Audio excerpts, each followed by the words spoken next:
What if I told you that Trump is God's servant that's doing his will according to what God said? But so why is Trump being elected? Because the whole country's breaking the Ten Commandments. Like you see even Christians doing that because they're doing pagan idolatry like Christmas, which isn't in the Bible except for in Jeremiah 10, Easter, which also isn't in the Bible because the Messiah rose on the Sabbath, and then we have all these crucifixes, crosses, and all of this even LGBT stuff, right? So this is what it says in Leviticus 26 of why Trump is going to be elected. Leviticus 26 verse 14, but if ye will not hearken unto me, and will not do all these commandments, the 10 commandments, eating clean, so you can't, like if you read Isaiah 66, don't eat pork, if ye shall despise my statutes, or if your soul abhor my judgments, so that ye will not do all my commandments, but that ye break my covenant, I also will do this unto you. I will even appoint over you terror, consumption, and the burning ague, that shall consume the eyes and cause sorrow of heart. And ye shall sow your seed in vain, for your enemies shall eat it.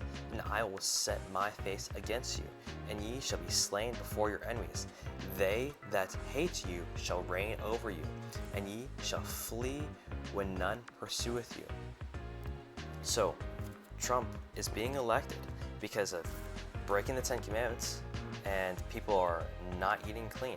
And so it will be a terror to you if you aren't keeping the commandments. And so who's Peter writing to?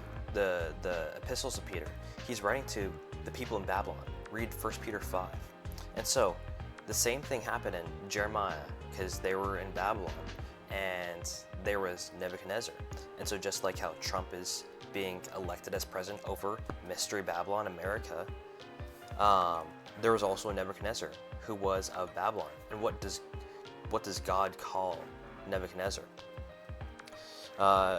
Jeremiah 25, therefore thus saith the Lord of hosts, because ye have not heard my words, you didn't keep the commandments, behold, I will send and take all the families of the north, saith the Lord, and Nebuchadnezzar, the king of Babylon, my servant, will bring them against this land, and against the inhabitants thereof, and against all these nations round about, and will utterly destroy them, and make them an astonishment, and an hissing, and perpetual desolations. So, just like Nebuchadnezzar, Trump is God's servant, doing the will of God as God convicts him. So just like how Shem, Meshach, and Abednego were thrown into the fire, but before that, they were obeying the ruler put in place until that ruler told them to break the Ten Commandments. Same thing with Daniel. He didn't bow down, but he was subject to the ruler until he told him to break the Ten Commandments. And so if you're trying to go against what just the little things he says, like what Trump says, like say if you're supposed to pay taxes, give tribute to whom tribute is due, those types of things, then you're going against the servant of God, and you will be punished for that. So, but you're also, like as it said in Romans 13, but if you're not keeping the Ten Commandments, then they're going to be a terror unto you, just as Leviticus 26. So this is Romans 13. Let every soul be subject unto the higher powers, for there is no power but of God. The powers that be are ordained of God. Again, Trump is God's servant, ordained by God. You can't go against him. Whoso therefore resisteth the power, resisteth the ordinance of God. So you're going against God if you go against Trump. Okay? And they that resist shall receive to themselves damnation. So you're going to be severely punished if you go against Trump. But of course, if you start loving Trump, well, you're in Babylon, right? And so what happens if you love Babylon?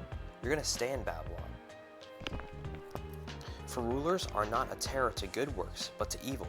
Wilt thou then not be afraid of the power? Do that which is good, keep the Ten Commandments, eat clean. If you're not doing that, then he's going to be a terror unto you.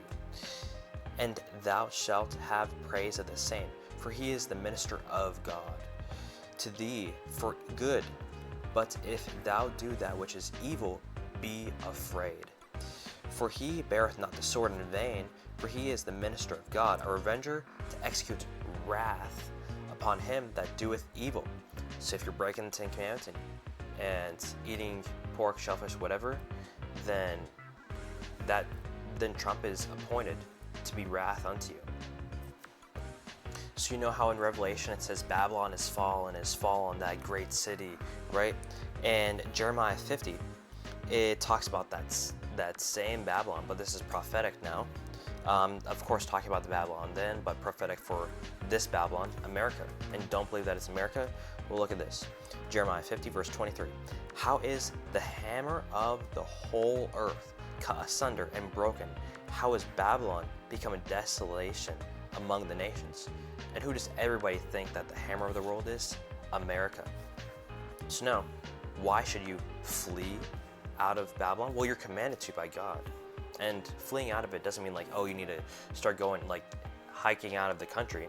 That means that you don't do the same sins. You don't keep breaking the 10 Commandments. You don't continue to love your punishment because you're in a punishment right now. Jeremiah 51, verse 6, flee out of the midst of Babylon and deliver every man his soul. Be not cut off in her iniquity, for this is the time of the Lord's vengeance. He will render unto her a recompense. Babylon hath been a golden cup in the Lord's hand, and that made all the earth drunken. The nations have drunken of her wine, therefore the nations are mad. Babylon is suddenly fallen and destroyed. Howl for, take balm for her pain. If so be she may be healed. Okay, flee out of the midst of her, keep the 10 Commandments, eat clean, and then you need to fulfill the royal law according to Scripture, James 2:8, and that means Leviticus 19:15-18, rebuke sin so people also aren't destroyed in Mystery Babylon.